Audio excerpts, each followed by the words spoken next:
Então, irmãos, semana passada nós começamos um tema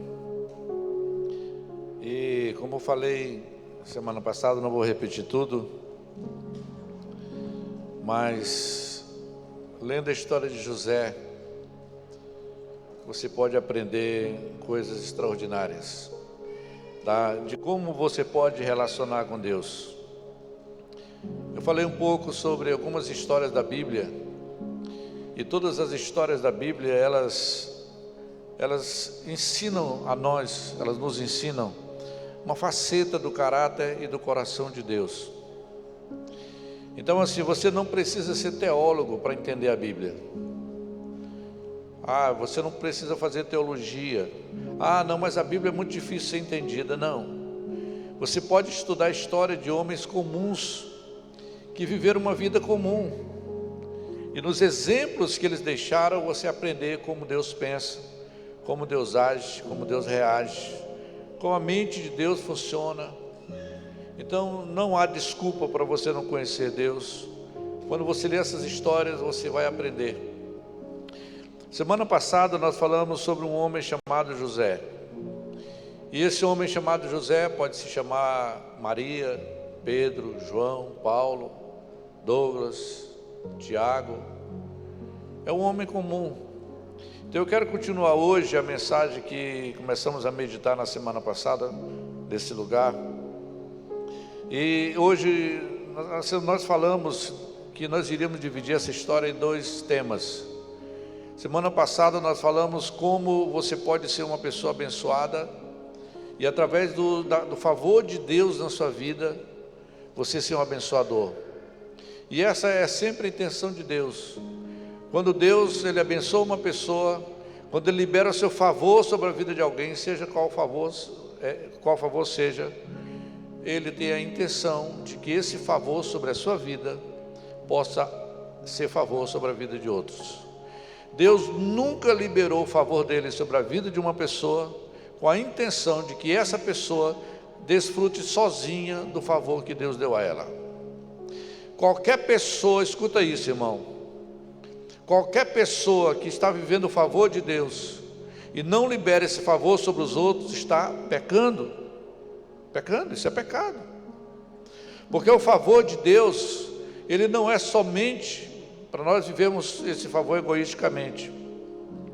Então nós falamos um pouco sobre José e como José lidou com as ofensas que ele sofreu. Então nós queremos aprender hoje na prática como viver essa vida diária também de perdão. Hoje nós vamos falar um pouco sobre como José aprendeu a perdoar. O tema hoje é José, o homem que aprendeu a perdoar. Ninguém nasce sabendo perdoar. Todos nós desenvolvemos esse processo, essa prática no processo da nossa vida. Então, como José lidou com praticamente 22 anos de uma injustiça sofrida. 22 anos porque foram 13 anos que ele era escravo, mais 7 anos quando ele subiu ao poder e liderou o Egito, e mais 2 anos de seca, 3 anos de seca. Então eu calculei aproximadamente 22 anos. 22 anos de uma experiência que José teve, como ele lidou com isso. Então essa palavra, ela me faz refletir muito sobre a minha própria vida. E lendo o Salmo 105, que fala um pouco sobre José, eu parei para meditar aqui, como que Deus trabalha nas eras, ou nos tempos, e como Deus comanda os acontecimentos das nações. Você vê na Bíblia as histórias das nações acontecendo dentro de um processo. E quando você lê essa história de José, você vê que Deus vai criando os cenários para o mundo. Ele vai criando os cenários para as pessoas. Deus foi criando o cenário para que José pudesse viver os sonhos que Deus tinha para ele. Sem aquele cenário, José jamais poderia viver os sonhos que ele viveu. Eu falei sobre as histórias bíblicas, elas são como um filme, e Deus escreve o enredo desse filme, a direção do que vai acontecer ali, e Deus vai comandando a história nesse processo. Só que quando Deus chama alguém para ser o ator principal desse filme, geralmente Deus não fala para a pessoa: olha, você vai passar por isso, você vai passar por isso, você vai passar por isso, você vai reagir dessa forma. Não. Deus nos chama para participar de uma história, Ele nos lança nessa história e espera a nossa reação. Ele, por mais que Ele tenha autoridade, mas Ele não te obriga a tomar uma atitude que Ele tomaria. Sempre a decisão vai ser sua. Por exemplo, quando Jó passou por aquele crivo, aquele crisol, de sofrimento, Deus está lá numa reunião no céu, de repente Satanás aparece na presença de Deus. Deus pergunta: Satanás, tu viste meu servo Jó? Então tem toda aquela história que eu acredito que você já conhece. E Deus libera Jó para tocar, Deus libera Satanás para tocar em Jó. Deus não veio lá para Jó e disse: olha Jó, é o seguinte, eu liberei Satanás para te tocar, e você precisa tomar cuidado. Jó, você reage assim, assim e assado. Jó, quando Satanás fizer isso, você toma essa atitude. Não. Deus lança e deixa Jó a mercê das suas próprias decisões. Então tudo que você está passando hoje, qualquer coisa que Deus permitiu na sua vida, por mais que Deus Ele queira que você tome as atitudes corretas, elas dependem da sua decisão. José foi da mesma forma. José foi vendido pelos seus irmãos. José foi levado como escravo para o Egito. José sofreu 22 anos, desses 22 anos, aí 13 anos de completa humilhação, vivendo como escravo no Egito, tudo por causa dos seus irmãos. E Deus deixou José responder. José escolheu responder da forma como ele acreditou ser verdade. Então sempre nós iremos responder dentro de uma perspectiva, escute isso, você sempre vai responder à vida dentro da perspectiva que você tem de Deus.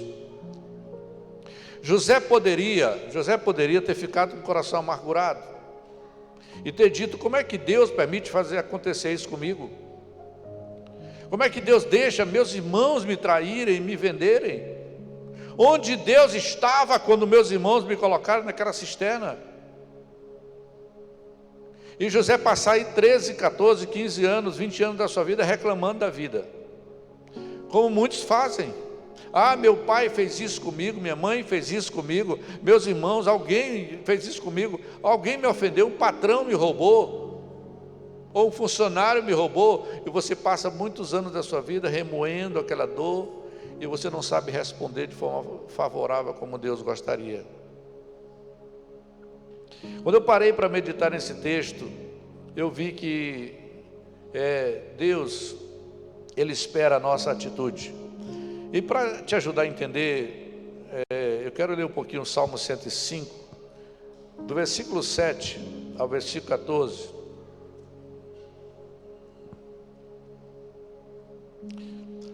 Salmo 105, dá para ajudar aí, Felipe?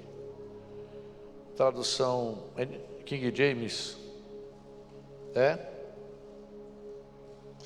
Salmo 105 diz assim, o escritor que está dizendo isso: o Senhor, nosso Deus, os seus juízos permeiam toda a terra. Quando a Bíblia diz assim, os seus juízos, não está falando de uma vingança de Deus, está falando assim do controle, a forma como Deus julga as nações, como Deus julga os acontecimentos. Tudo o que está acontecendo com você está debaixo do crivo do juízo de Deus, ou da justiça de Deus. Então o escritor aqui do Salmo 105, ele está dizendo: o Senhor, o nosso Deus, os seus juízos permeiam, quer dizer, andam por toda a terra. Versículo 8. Lembra-se perpetuamente da sua aliança, da palavra que empenhou para 1000 gerações. Para quem ele empenhou essa palavra? Para Abraão. Versículo 9. Da sua aliança que fez com Abraão e do juramento que fez a Isaque. Versículo 10.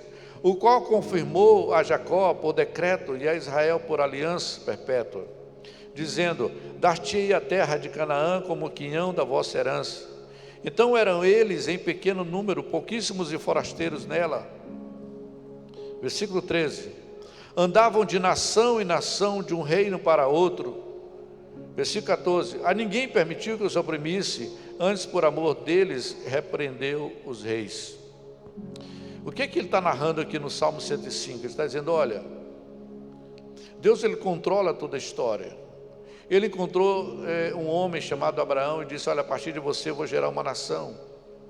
E a partir de Abraão essa nação foi se expandindo. E veio Isaque, um filho só, depois veio Jacó, filho de Isaque. Depois de Jacó, Jacó teve 12 filhos. Entre um deles, um era José. Então o escritor está dizendo: olha, essa história ela vai se desenvolvendo no mundo, e Deus sabe como conduzir a história. Ele sabe como criar as circunstâncias e criar todo o enredo para que aconteça exatamente como ele falou. Ele queria uma grande nação. Deus queria uma nação de muita gente. Então Deus ele conduz o seu povo ao Egito. Essa nação que Deus queria criar, eles precisavam de um ambiente, e Israel ainda não tinha encontrado esse ambiente para se multiplicar. E então Israel ficou peregrinando de nação em nação. Você vê a história de Abraão. Abraão ficou um tempo na terra dos filisteus, outro tempo nas terras dos moabitas. Então Israel foi habitando os pequenos grupos em terras estranhas. E Deus disse: eu preciso de um lugar onde Israel possa crescer e se tornar uma grande nação. Então Deus encontra o Egito. Então, através de Abraão, Deus cria uma nação, e Deus cria promessas para essa nação. Eles não tinham pátria, e Deus queria que eles tivessem uma pátria. Eles viviam peregrinando por outras nações. Então esse texto ele declara bem claro que Israel era um povo muito pequeno. Israel era insignificante como nação. Então chega um momento que Deus escolhe para multiplicar o seu povo, e escolhe o Egito como esse lugar apropriado. Só que Deus precisou bolar um plano para que Israel fosse para o Egito. E nesse plano Israel precisava ir como um povo pequeno. Então Israel entrou no Egito com 70 pessoas. Foi o tempo que Jacó foi para lá. José foi sozinho antes, e depois Jacó foi com mais 70 pessoas. Então Israel entra no Egito e começa a desfrutar da terra, da aceitação dos governantes da terra do Egito. O faraó aceitou que Israel permanecesse ali. E ali Deus cria um cenário. Só que é aí onde Deus planeja a vida de José. Deus precisava criar uma forma de que Israel entrasse no Egito e fosse aceito. Então, ainda pequeno, José começa a sonhar. Ele começa a ter sonhos importantes sobre a sua vida. Ninguém entendia o sonho de José. José sonhou que ele seria grande na terra, que ele faria coisas extraordinárias. E aí José, ele também não entende sobre isso, e ele começa a se orgulhar da sua trajetória. Ele percebeu que seria um homem famoso, importante, e Deus viu que José não entendeu. Às vezes Deus fala conosco, às vezes Deus fala contigo. Deus te dá um grande sonho, que você será uma pessoa muito importante na terra, que você vai fazer grandes coisas para Deus. E ao invés de você entender que aquilo faz parte do plano de Deus para abençoar o mundo e as nações, você começa a usufruir sozinho dos benefícios desse sonho de Deus. É exatamente esse o processo que acontece hoje no mundo. Deus dá inteligência para um homem, Deus dá sabedoria para um homem, Deus dá poder para um homem, para que ele possa servir o povo, a população, a sociedade, principalmente os menos favorecidos, e essa pessoa começa agora a se usurpar desse poder, dessa posição. Foi o que aconteceu com José. Deus criou todo o cenário no Egito, e agora precisava enviar um homem para lá. Deus deu sonhos para José, e José seria esse homem que seria enviado para o Egito. Agora Deus não diz como iria enviar José para o Egito.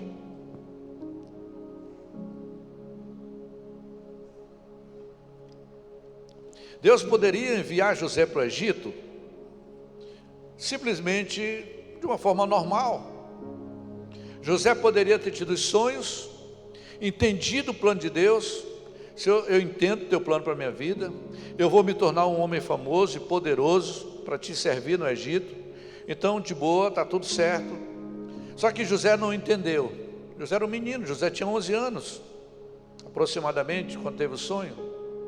José chega para os seus irmãos e conta o sonho, diz: olha, eu vou me tornar grande na terra, vocês vão se curvar diante de mim, eu vou ser um grande empresário, eu vou ser um grande médico, eu vou ser um grande político mundial, e vocês todos vão comer na minha mão. Mais ou menos isso que José disse. E foi Deus que me deu esses sonhos, e eles vão se concretizar. Os irmãos de José ficam com inveja de José, e aí tramam contra José. E Deus olhando tudo aquilo. Esse é o plano que Deus está olhando acontecer. Deus está administrando a vida de José. Deus sabia que se José fosse para o Egito com aquela arrogância toda, ele não conseguiria fazer muita coisa. Escute o que eu estou falando para você, porque isso parece muito conosco. Se José chegasse no Egito numa carruagem puxada por cavalos brancos, José tivesse chegado no Egito por cima, José tivesse chegado no Egito rico, José tivesse chegado no Egito sem nenhuma necessidade, possivelmente ele não teria cumprido o seu propósito. E Deus, sabendo da índole humana, Deus disse: não, eu vou criar um plano, e José vai chegar no Egito de uma forma diferente. Então nós aprendemos que Deus cria o plano, e Ele mesmo administra o plano para a nossa vida.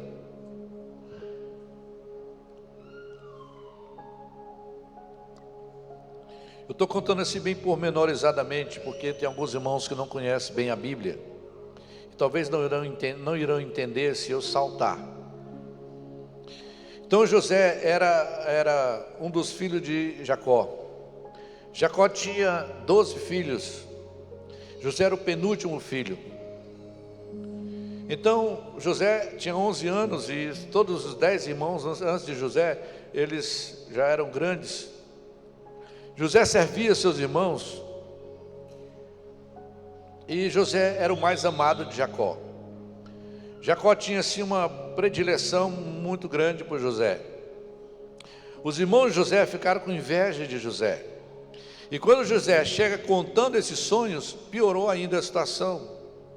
A Bíblia diz que José começou a ser maltratado pelos seus irmãos. Então Deus permitiu tudo aquilo. Então, quando José tinha aí seus 17 anos mais ou menos, seus irmãos o vendem como escravo aos mercadores que estavam indo para o Egito. Escute uma coisa: qual foi a nação que Deus escolheu para que José pudesse ir? O Egito. Quando José está lá no fosso ou no poço, os irmãos de José tinham colocado ele no poço. Rúben que disse: olha, nós não vamos matar José não, vamos colocar ele no poço e deixa ele aí. A intenção de Rúben era: depois que meus irmãos saírem, eu vou libertar meu irmão. E Rúben sai, deixa José ali. Quando os ismaelitas passam, os irmãos de José venderam José por 30 moedas. Quando Rúben retorna, viu que seu irmão tinha sido vendido. Então, com 17 anos, eles estão ali para vender José. para uma carruagem de amalequitas que estavam indo para José. Eram mercadores eram pessoas que compravam joias, ouro e escravos. Eles vendem José. José é algemado, colocado em cima de uma carroça, algemado para ele não fugir. Ele é colocado em cima de uma carroça e é levado para o Egito, porque era no Egito que as coisas iriam acontecer. Deus pode estar criando um cenário para você e você não saber. Deus criou um cenário para mim, vim para Araguaína. Eu nunca imaginei morar em Araguaína, mas Deus criou um cenário para mim, e Deus me conduziu exatamente. Um dia nós viemos de Imperatriz, eu e mais 3 pastores, e nós fomos na tribo indígena ali, Carajás, ali perto de Xambioá, perto de Santa Fé. Nós passamos aqui por Araguaína, nem descemos na cidade, eu não conhecia Araguaína. Nós passamos e fomos lá na aldeia. Passamos lá uns 2, 3 dias na aldeia. Quando nós voltamos da aldeia para a Imperatriz, nós íamos passando ali na rotatória. Quando nós íamos passando ali na rotatória, Deus falou comigo. Deus disse: vou te trazer para essa cidade. Não foi assim um anjo que me falou. Foi Deus que falou no meu coração: vou te trazer para essa cidade. Aqui nessa cidade tinha um empresário chamado Lucildo. Ele tinha uma empresa de venda de óleo, lubrificantes. E alguém que ia, um dos pastores que ia conosco no carro, alguns minutos depois que eu ouvi Deus falar comigo: vou te trazer para essa cidade. Alguns minutos depois, esse pastor disse: pastor Paulo Silas, tem um irmão aqui nessa cidade que tem uma empresa, chama-se Lucildo.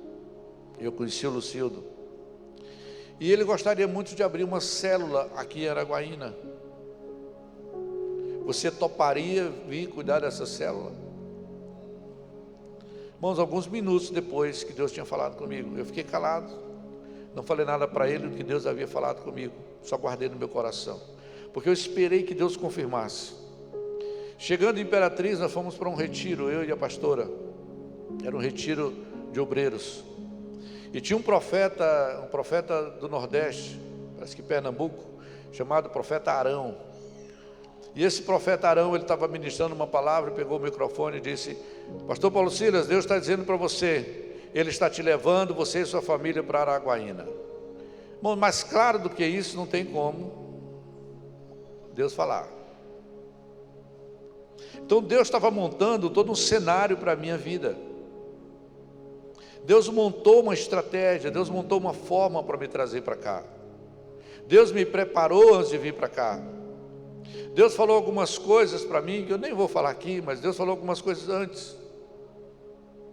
Cheguei nessa cidade, enfrentei uma barra pesada, uma luta grande, porque começamos a igreja e algumas pessoas de outros ministérios começaram a migrar para a nossa igreja. E você sabe que o pastor é ciumento, né?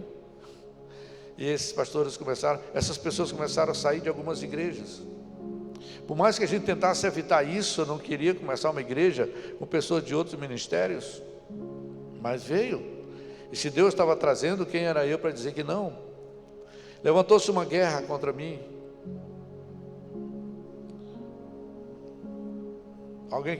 Algumas pessoas que sabem, ouviram isso, me chamaram de herege. Por isso, quando você vê alguém condenar um pastor, cuidado, porque você não sabe a verdade sobre o que está acontecendo.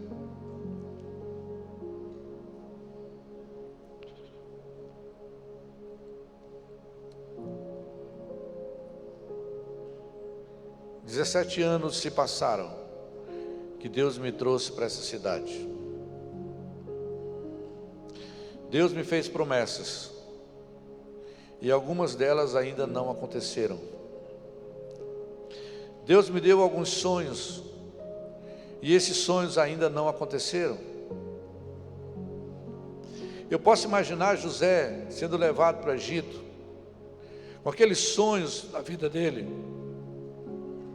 sonho de ser uma pessoa importante, mas onde ele estava em cima de uma carroça, amarrado, levado como escravo.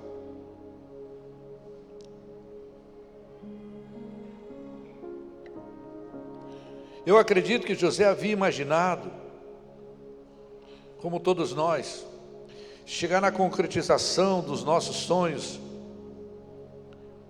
de uma forma melhor. Nunca passaria na cabeça de José que ele chegaria no lugar onde os sonhos de Deus se concretizariam na sua vida, amarrado em cima de uma carroça. Eu estou falando isso para te fazer entender que hoje você pode estar amarrado literalmente ou emocionalmente ou de alguma forma. Hoje você pode estar numa situação completamente distante daquilo que Deus te deu sonho. E talvez por causa da situação difícil que você está enfrentando, você pode estar pensando, mas não foi isso que Deus falou? E Deus pode estar usando essa situação literalmente para te levar para o lugar do seu sonho.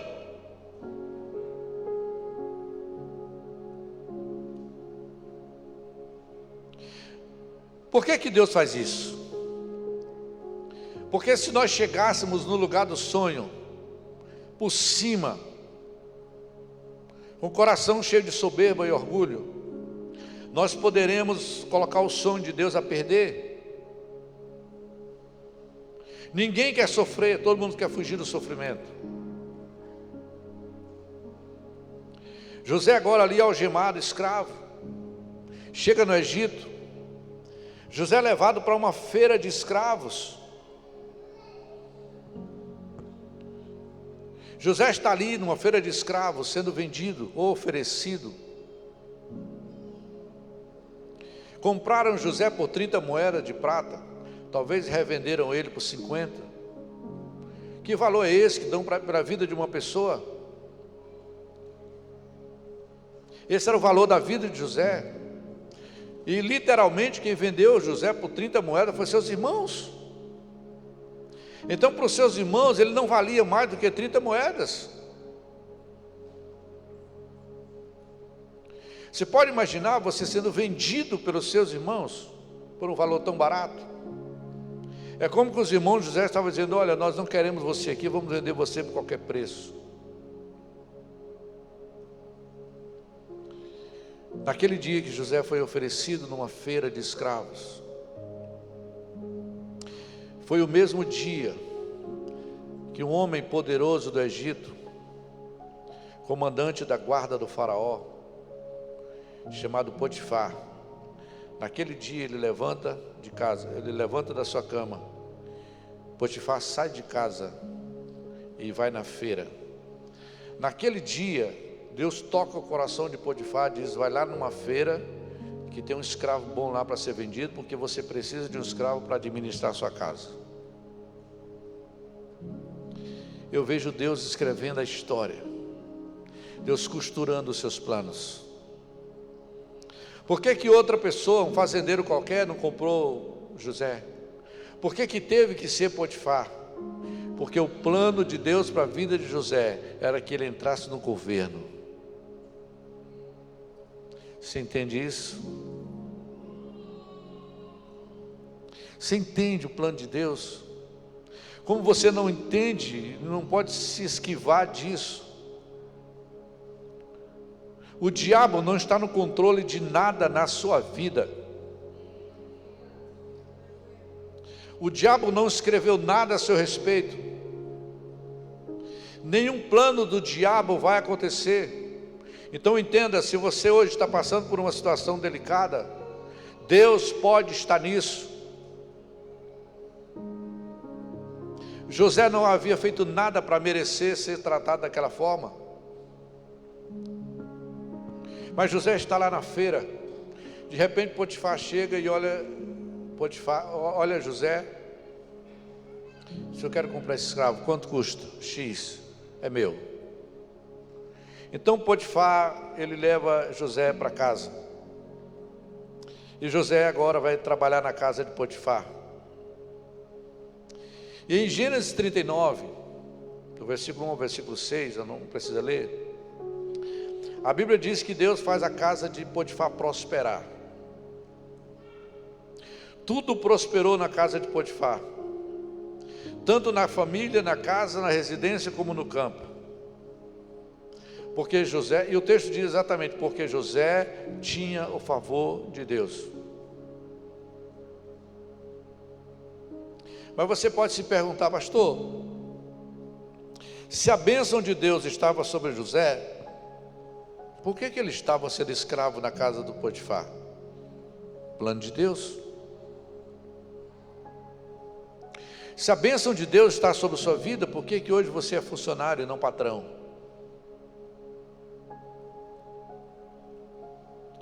Se a bênção de Deus está sobre a sua vida, por que você está doente? Se a bênção de Deus está sobre a sua vida, por que você está vivendo um tempo de humilhação? Se Deus te deu sonhos e fez promessas, por que você está trabalhando naquela empresa e cada dia você vê o seu patrão mais rico, mais rico, mais rico, mais rico? Tudo funciona perfeitamente por causa de você. Esse texto de Gênesis 39 diz que a casa de Potifar prosperou, porque Deus derramou seu favor sobre José. Na nossa cabeça não funciona assim. Na nossa cabeça, se o favor de Deus está sobre nós, então somos nós que temos que prosperar. E de certa forma é verdade. Só que nós precisamos entender que Deus tem um processo de trabalhar na nossa vida. Deus precisou esperar aquele tempo, o tempo apropriado para que José pudesse exercer o propósito para o qual ele foi enviado para ali. Mas durante aquele tempo ele teve que passar por um processo.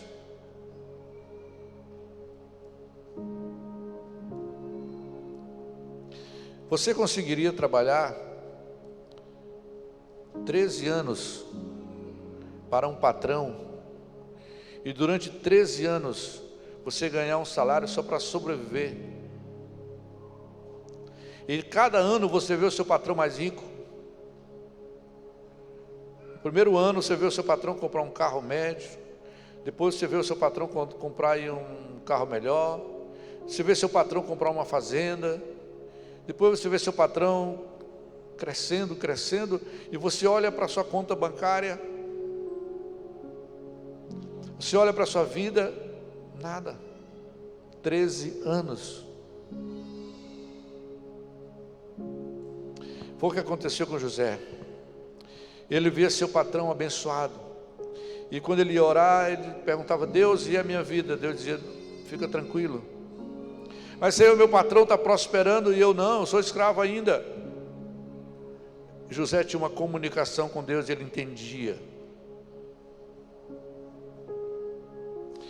Você entende o processo de Deus na sua vida?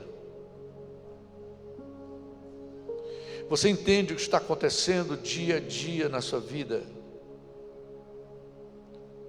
O pior não é passar por dificuldade, o pior é entender por que estamos passando. A nossa maior dificuldade é entender esse processo, esse caminho de Deus.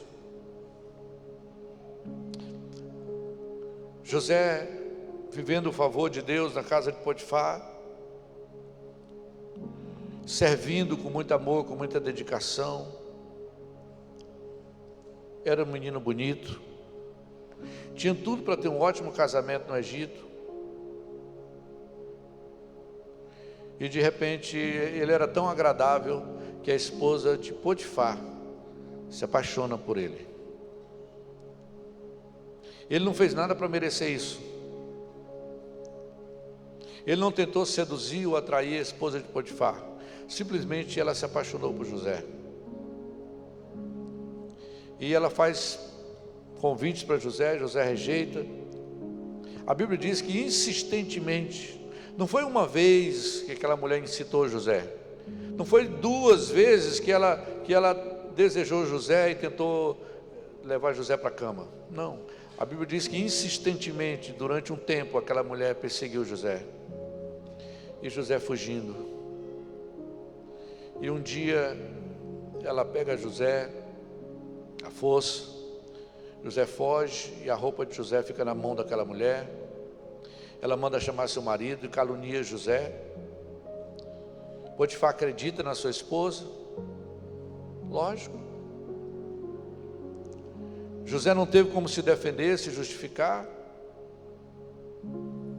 José foi mandado para uma masmorra, uma prisão.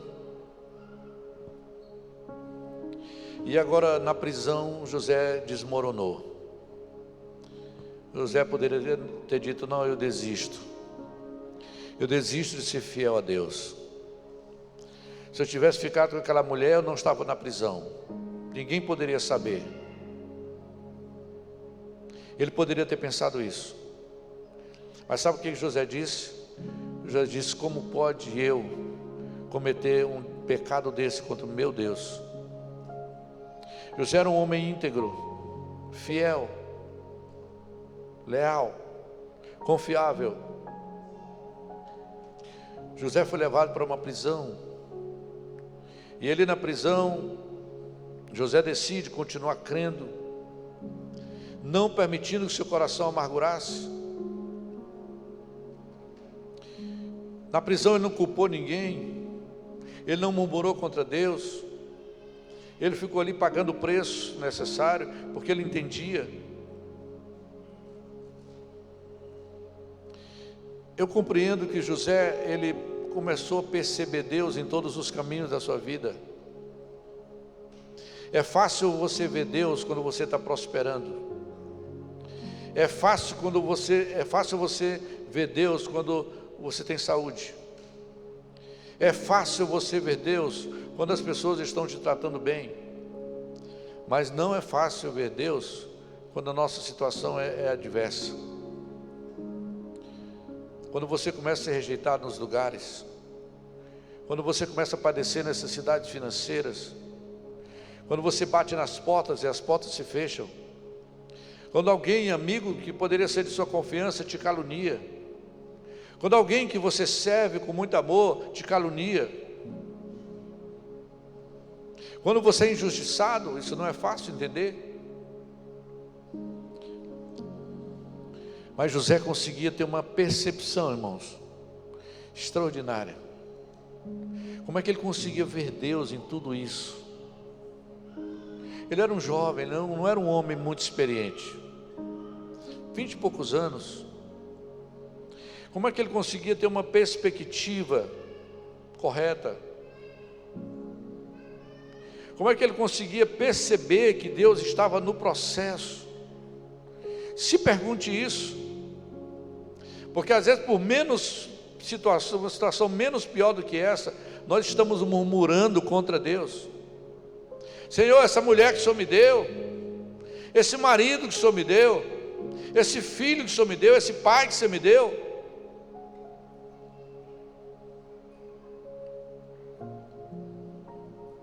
E aí nós começamos a amargurar o nosso coração. José não. José, ele não ficou com o coração amargurado. O coração de José sempre foi livre. Por isso que o escritor de Hebreus diz que a amargura, ela envenena o coração. Quando uma pessoa amargura o coração, ou quando se deixa dominar pela vingança ou pelo ódio, ela fica embrutecida, e Deus não consegue falar o coração daquela pessoa. Quando a pessoa se arma, o seu coração se fecha. José tinha um coração sempre disponível para ouvir a Deus, porque ele tinha um coração livre.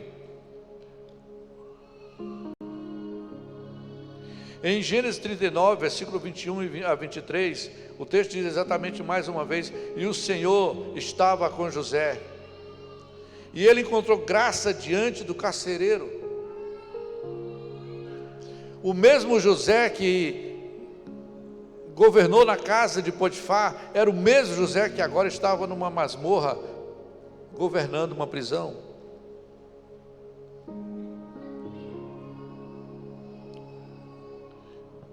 E José estava ali naquela prisão.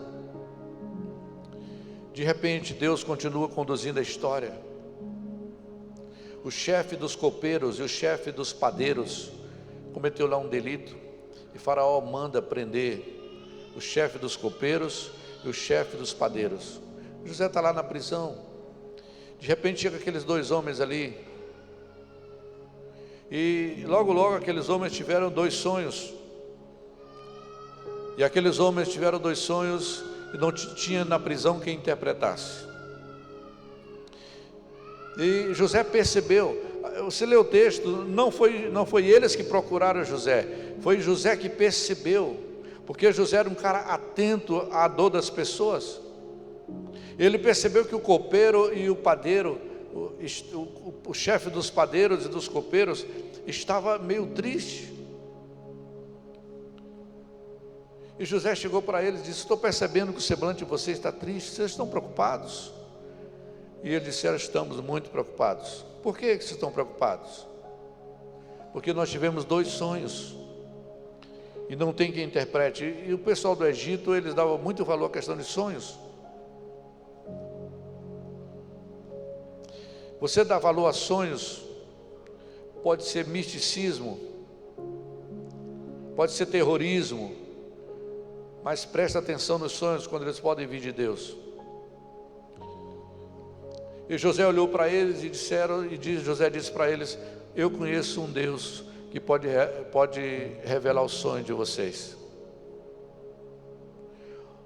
Você revela? Eu não, mas o meu Deus pode revelar. E eles contaram os sonhos para José.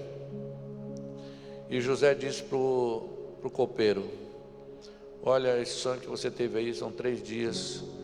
Daqui a 3 dias você vai ser chamado pelo faraó, e você vai ser restituído na posição que você tinha. O chefe dos copeiros se alegrou. E o chefe dos padeiros disse: e o meu sonho? Ele disse: daqui a 3 dias você será decapitado. Foi exatamente o que aconteceu. Só que quando o chefe dos copeiros foi sair da prisão, José chamou ele e disse: moço, quando você estiver diante do faraó, diga para ele que eu sou inocente. Fala com ele a meu favor. Ele só não disse assim: e se precisar revelar algum sonho, manda me chamar. Ele não disse isso. E o chefe dos copeiros saiu da prisão e esqueceu de José.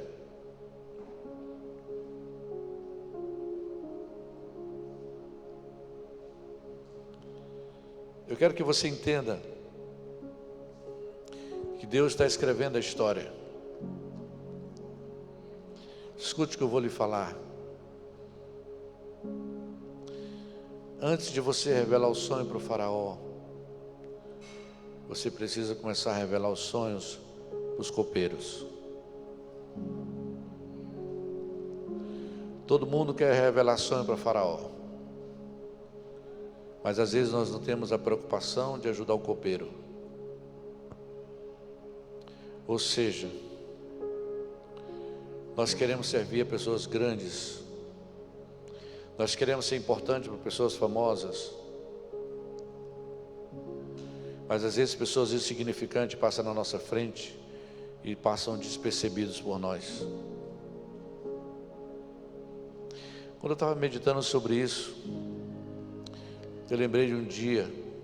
A gente estava numa reunião de governo da igreja lá em Imperatriz, na Nova Aliança.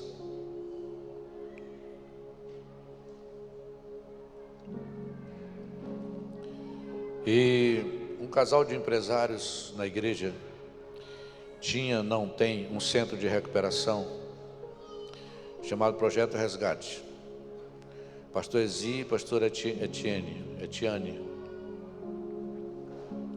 E a gente estava numa reunião e ela disse: eu estou precisando de algum pastor aqui que me ajude a conduzir o projeto. Ela não terminou de fechar a boca, eu levantei minha mão. Desde muito cedo na minha vida, eu cuidei de pessoas dependentes de químico. Desde muito cedo. Antes de ser pastor. Sempre cuidei de dependente químico. E nesse dia que ela faz esse convite, ela disse: alguém aqui poderia me ajudar? Ela não disse assim: eu quero pagar um salário de R$2.000, R$3.000 ou R$5.000 para quem quiser me ajudar no projeto de recuperação. Não. Ela não ofereceu nenhum salário. Ela só disse: eu preciso de alguém que me ajude. Ela não fechou a boca. Eu falei: eu vou. E fui para dentro desse projeto. Eu trabalhava na igreja e um dia na semana eu ia servir no projeto. Eu ia pela manhã e voltava à tarde. E ali atendia os obreiros, atendia os alunos. Foram uns 3, 4 anos de muito aprendizado, de conhecer a alma de um dependente químico, conhecer pessoas insignificantes para o mundo. Aprendi a mais, pessoal, aprendi a lidar com eles. Quantas vezes fui em boca de fumo buscar dependente químico? Pessoas que saíram do projeto voltaram para as drogas. Quantas mães nos procuraram desesperadas para ajudar o seu filho? Eu tenho tanta história linda que eu conheço, dessas mães, desses pais, dessas famílias sofrendo com filhos dependentes químicos. Irmãos, hoje, para a glória de Deus,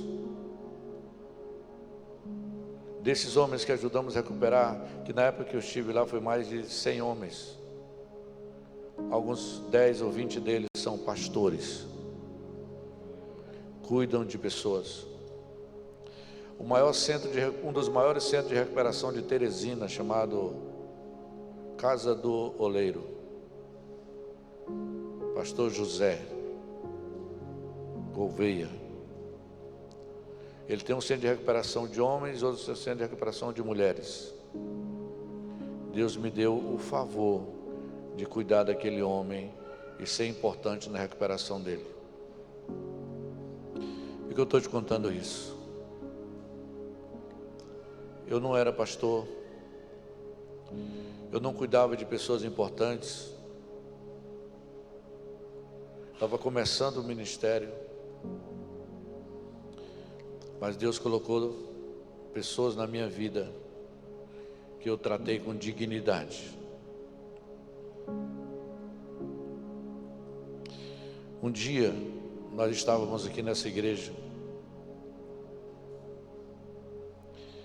e um jovem foi morto aqui na cidade. Não sei se foi morto pela polícia, não sei se... um jovem dependente químico foi morto aqui na cidade. E a gente estava aqui num culto como esse, quando recebemos a notícia. Ele era amigo do Samuel, e o Samuel comunicou para nós, e nós começamos a interceder. Ele já estava morto, mas nós poderíamos interceder por outros.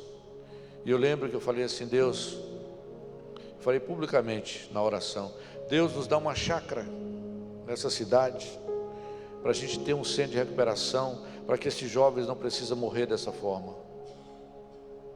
Quem está aqui hoje lembra disso?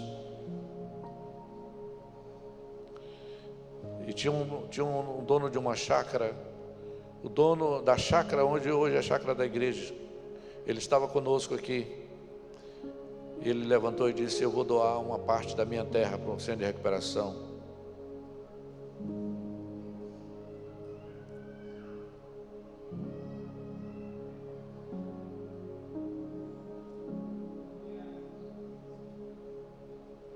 Nós ganhamos uma chácara para montar um centro de recuperação e nunca montamos o centro de recuperação. Sabe por quê? Porque ninguém nunca dispôs a ser um obreiro do centro de recuperação. Não encontrei uma pessoa disposta. Eu ainda pensei em abrir eu mesmo para eu mesmo cuidar, mas eu não daria conta da demanda. Por que eu estou falando isso? Porque se hoje Deus levantar um obreiro ou 2 obreiros, nós abriremos esse centro de recuperação naquela chácara. Aquela chácara foi doada para um centro de recuperação. Nós usamos para os retiros, mas ela também pode ser um centro de recuperação. Por que eu estou te falando isso? Porque você pode começar dessa forma. Você pode começar sendo um obreiro de dependentes químicos. Você pode começar sendo um ajudador de delinquentes nas ruas. Você pode começar seu ministério fazendo coisas para pessoas que parecem insignificantes. José, antes de servir o faraó, ele serviu o copeiro. E sabe por que o faraó mandou buscar José? Porque o copeiro disse: lá na cadeia tem um homem que revela sonhos.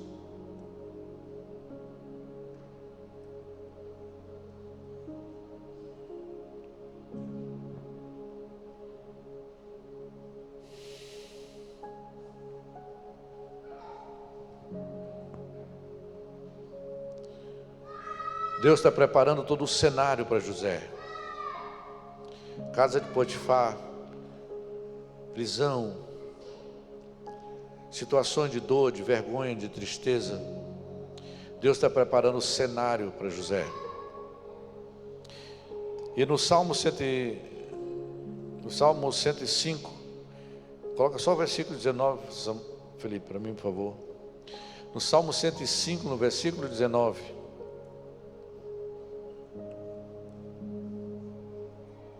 Tem um versículo que diz assim.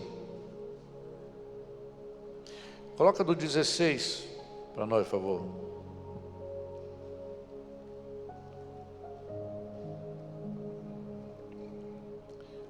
Entenda o que eu estou falando essa noite, que o Espírito de Deus está falando conosco. Deus pode estar preparando hoje um cenário para você. Você vai ser governador, mas hoje você ainda é alguém não conhecido.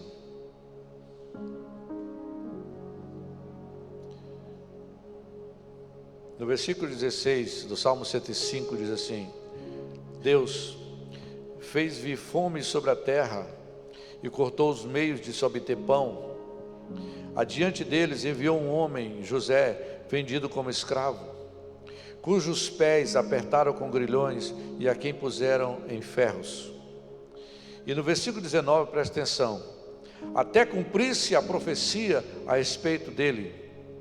A minha tradução é a tradução Ara, Almeida, revista e atualizada. Até cumprir-se a profecia a respeito de José e tê-lo provado a palavra do Senhor. Irmãos, isso é muito profundo. Deus te faz uma promessa, e Ele mesmo, para cumprir aquela promessa, Ele te prova pela própria palavra que Ele te deu. Às vezes Deus faz uma promessa para a nossa vida, e nós esperamos que ela se cumpra sem nenhum preço, ou sem passarmos por nenhuma dificuldade. José foi tirado da cadeia, ele revela o sonho do faraó. José agora assume o poder do Egito. Durante a pior crise da nação do Egito, José foi escolhido como o homem que iria governar o Egito. Entenda mais outra coisa: quando você aprende a governar crises, Deus te dá autoridade. Aquele menino que saiu lá de Canaã, quando foi vendido como escravo, amadureceu. É um homem maduro, é um homem experiente. José assume o Egito.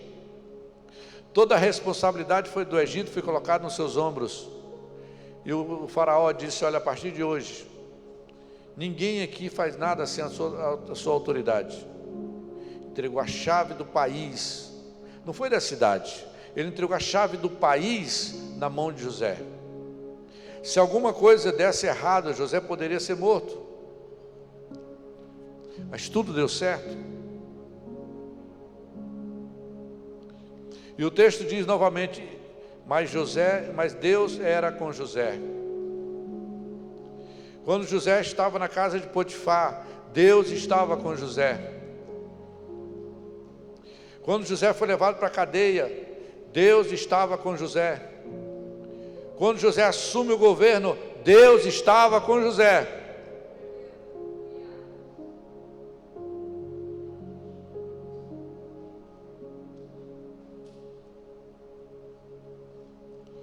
E eu fiquei imaginando, quando eu estava pensando, meditando sobre esse texto,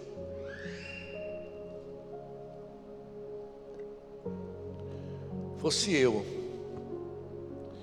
na hora que assumisse o governo do Egito, a primeira cabeça que eu mandava rolar, de quem era? Da mulher de Potifar. E você? Você passou lá tantos anos na cadeia por causa de uma mulher que levantou uma calúnia contra você, e agora você assume o governo? Manda chamar ela aqui agora, vou acertar as contas com ela. Não é assim que a gente faz? Só que José não tinha espaço no coração dele para amargura, irmão. José não tinha espaço para vingança. José sabia que era Deus que estava no comando de tudo. José sabia que foi Deus que pode ter usado aquela mulher. Não havia prova que José fizesse que ele fosse reprovado. José assume o governo. Eu creio que aquela mulher deve ter ficado com muito medo. Depois de José lá como governador, imagina ela passando na presença, ela agarrada na mão do Potifar, passando na presença de José. Que vergonha. José assume o governo, 7 anos de fartura, a nação prospera, tudo dá certo, Deus manda chuva, a nação do Egito se torna uma potência mundial, por causa de José.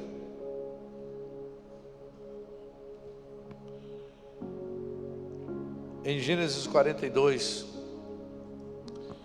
diz que os 7 anos de fartura acabou, e agora começa 7 anos de fome. José se mantém firme no governo. A fome assolava toda a terra. 2 anos depois da fome, todas as nações vizinhas estavam passando necessidade.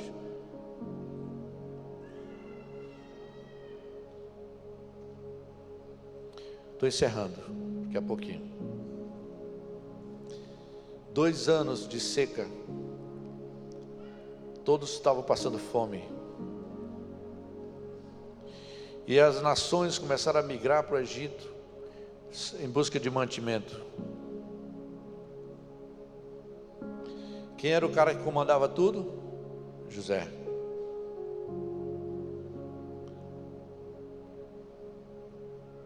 E José, de repente, ele estava lá no depósito de mantimento. Jacó, lá em Canaã, chama seus filhos e diz: Rúben,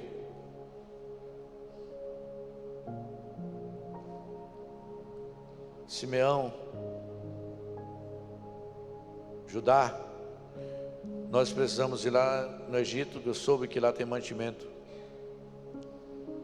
Eu preciso que vocês peguem os animais e vão lá buscar mantimento. E foram. E quando eles chegam no Egito,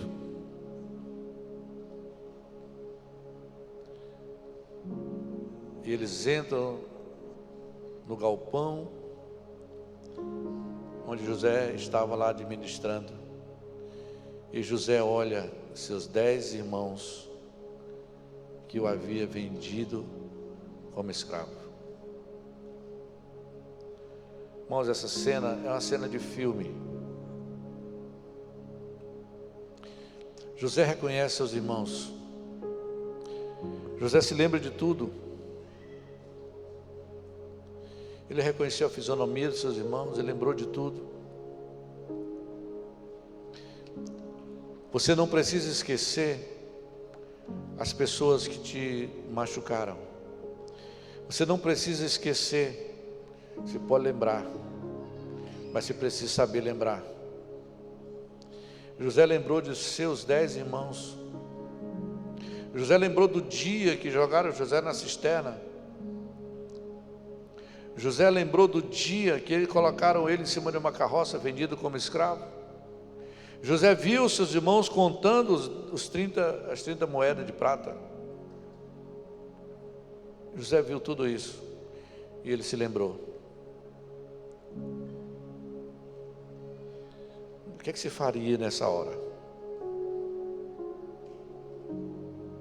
Irmãos, o coração de José era muito precioso.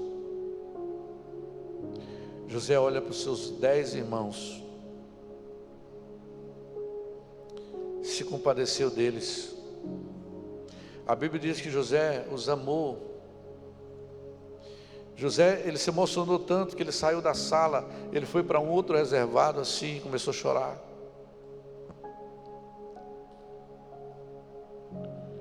E José está ali chorando e teve uma ideia, ele criou todo um plano para forçar seus irmãos a voltarem ao Egito. José não queria perder o contato com seus irmãos. Então José cria aquele plano para que seus irmãos retornassem novamente, criou lá uma... Depois você lê Gênesis 42. Ele pegou Simeão e disse: olha, esse aqui vai ficar retido, porque vocês são espias. Não, nós não somos espias, vocês são espias. Simeão vai ficar retido. E Simeão ficou retido no Egito. Eles voltaram e chegaram lá para Jacó e disseram para Jacó que o homem poderoso do Egito tinha prendido o irmão. E Jacó quase morre novamente. E Jacó disse para eles: meu filho já morreu, o outro filho morreu, e agora vocês deixam meu filho preso no Egito. Eles disseram: pai, mas o cara lá prendeu ele.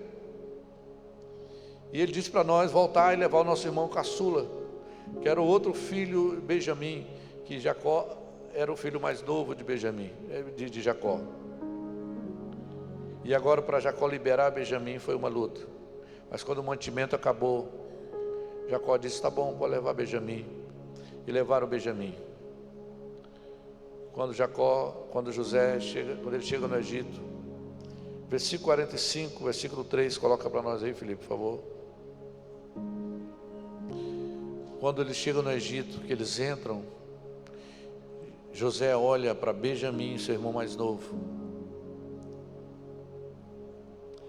E José agora se dá a conhecer aos seus irmãos. Gênesis 45, versículo 3 diz: então disse José a seus irmãos: eu sou José. E a primeira pergunta que ele fez para os irmãos foi: meu pai ainda está vivo? E o texto diz que seus irmãos ficaram pasmos. Seus irmãos não tinham palavra. Seus irmãos ficaram com muito medo. No versículo 4, a Bíblia diz assim: José chega para os seus irmãos e diz assim: chegue mais perto. Disse José a seus irmãos. Quando eles se aproximaram, disse-lhes: eu sou José, seu irmão, aquele que vocês venderam ao Egito.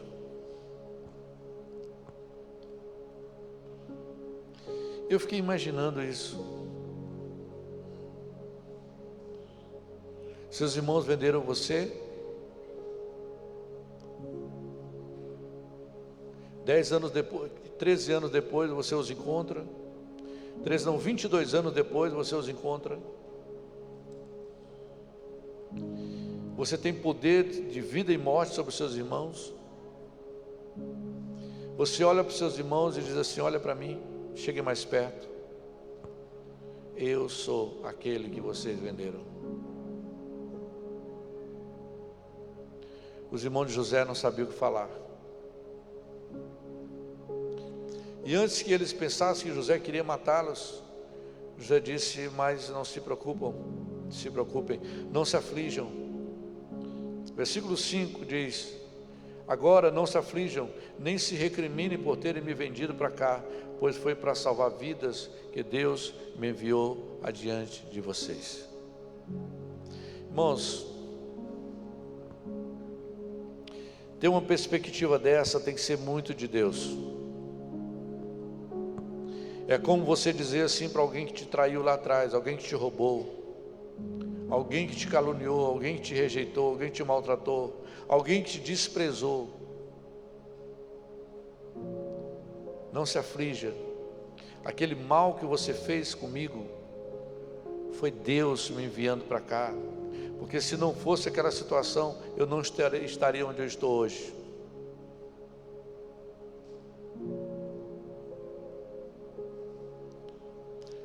José entendeu que Deus estava comandando a sua história.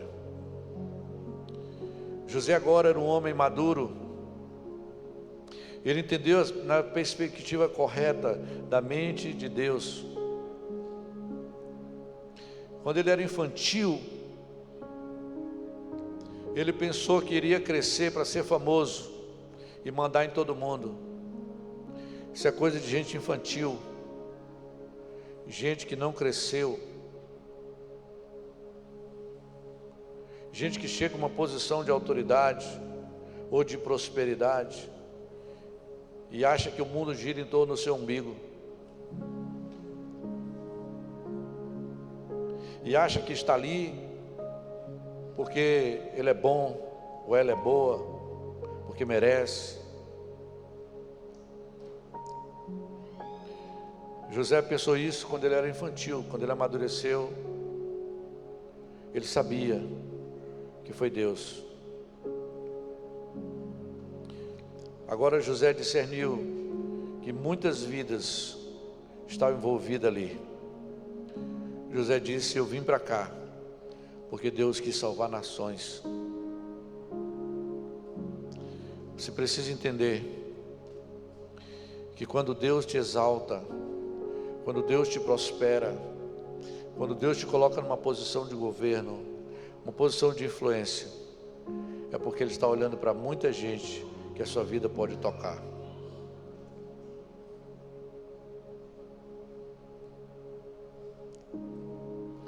Ele diz assim, José disse para eles: Deus me enviou à frente de vocês para preservar um remanescente e para salvar as vidas de muitas pessoas.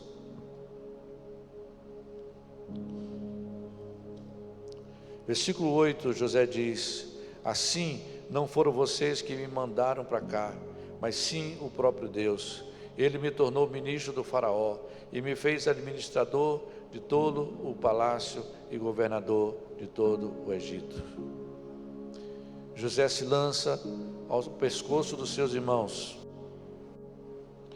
e os abraça, chora, beija seus irmãos. E agora José, com o coração livre e a alma lavada, José diz: onde está o nosso pai? José manda chamar Faraó. Faraó, quando soube que os irmãos de José estavam ali, disse: pode trazer a família toda, que eu vou dar as melhores terras do Egito para vocês.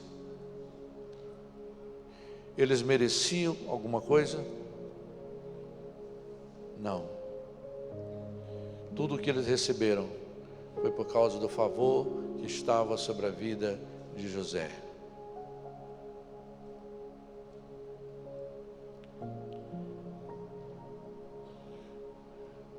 Qual o favor que você pode estar recebendo hoje, porque alguém te abençoou? Qual o favor que você está vivendo hoje, porque alguém te abençoou? Lembre aí.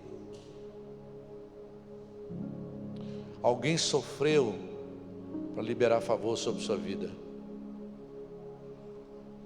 Alguém se entregou para que você possa estar onde você está hoje, desfrutando de bênçãos de Deus.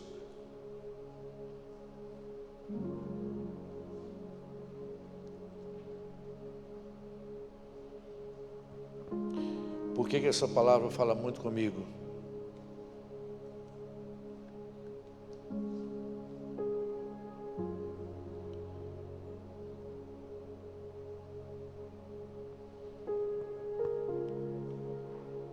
José aprendeu a compreender a perspectiva eterna de Deus para o seu povo.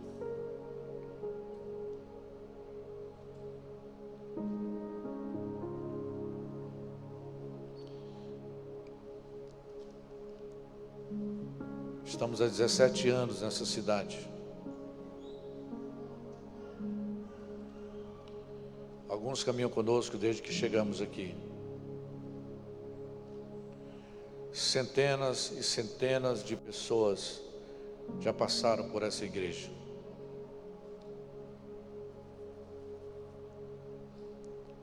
Esse lugar já abençoou muita gente. Esse púlpito já abençoou muita gente. Essas palavras já moldaram e mudaram e transformaram a vida de muitas pessoas. Meninos que eu encontrei aqui nessa igreja, meninos que eu encontrei nessa cidade, quando cheguei, hoje são homens casados, muitos deles empresários, empresárias, muitos deles têm filhos, muitos fizeram faculdade, muitos que nem sonhavam com faculdade, fizeram faculdade.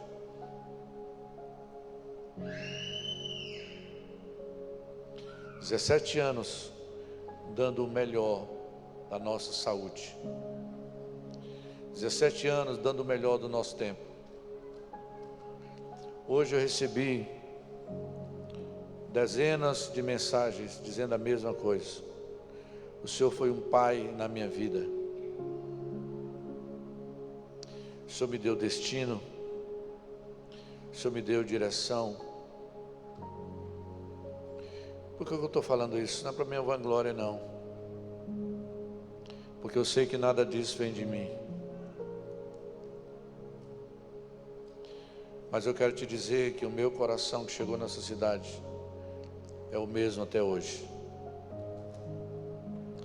Eu te dei o melhor da minha saúde. E hoje estou te dando talvez o pior da minha saúde. Eu não sei se Deus vai me curar. E não me preocupo com isso. Mas eu quero trazer essa mensagem para uma perspectiva eterna. Um dia você vai chegar no céu. E eu vou estar lá.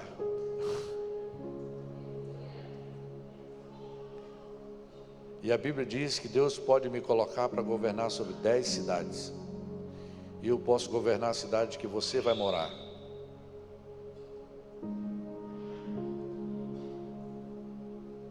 Na eternidade, Deus colocará alguns sobre o governo.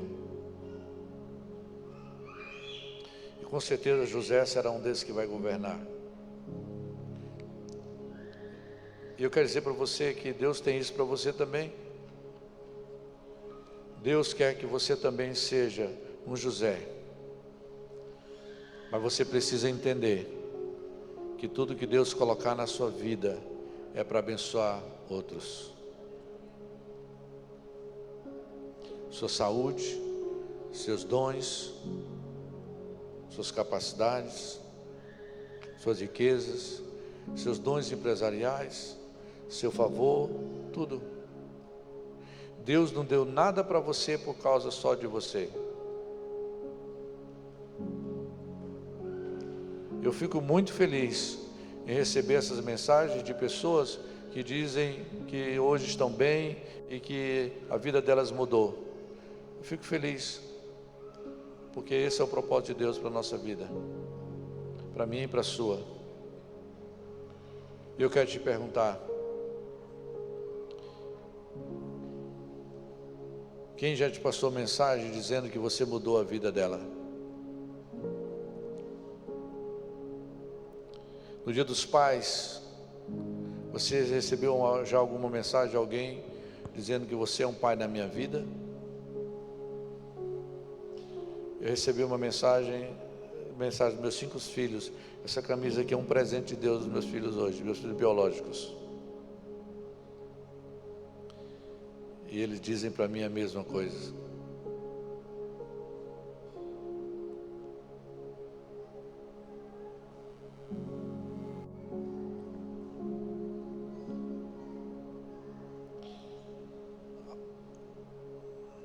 Pega o notebook para mim aqui, Samuel, por favor.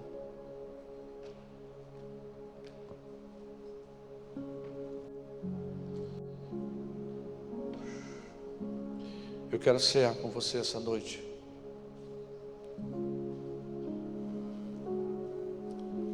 E eu considero essa ceia muito especial.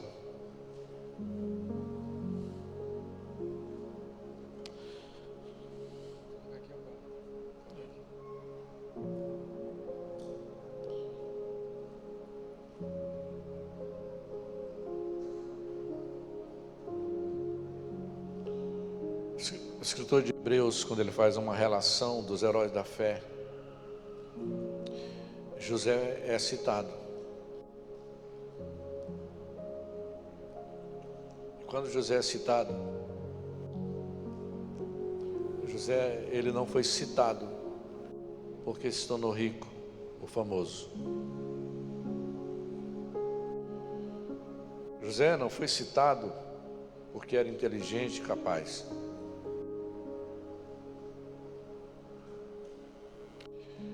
José foi citado lá em Hebreus 11, porque quando se aproximou a morte de José, José chamou seus irmãos e disse assim: eu vou morrer, mas eu quero liberar uma profecia para vocês. Deus vai visitar o Egito. E quando Deus visitar o Egito, pega os meus ossos e tira daqui e leva para Canaã. José já estava profetizando sobre a vida de Moisés, porque um dia Deus visitou o Egito e libertou a nação. E tirou a nação da escravidão. José era um homem de tanta fé que ele sabia que Deus não iria deixar o seu povo na escravidão.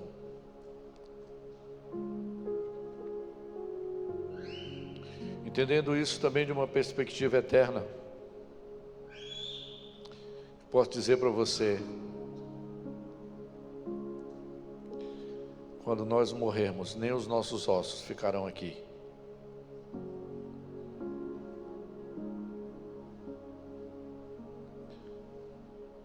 Eu posso dizer numa perspectiva eterna, quando a gente morrer, Deus vai visitar essa casa. Talvez essa casa ainda não viveu o que Deus tem planejado para a vida dela. Deus pode levantar um Moisés aqui nesse lugar,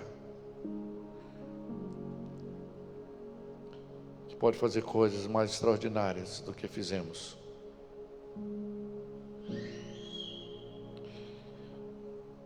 Mas José, ele deixou um terreno aplainado.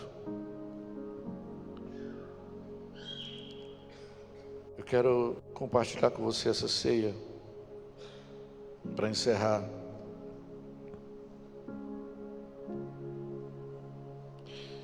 Quero te convidar a ficar de pé.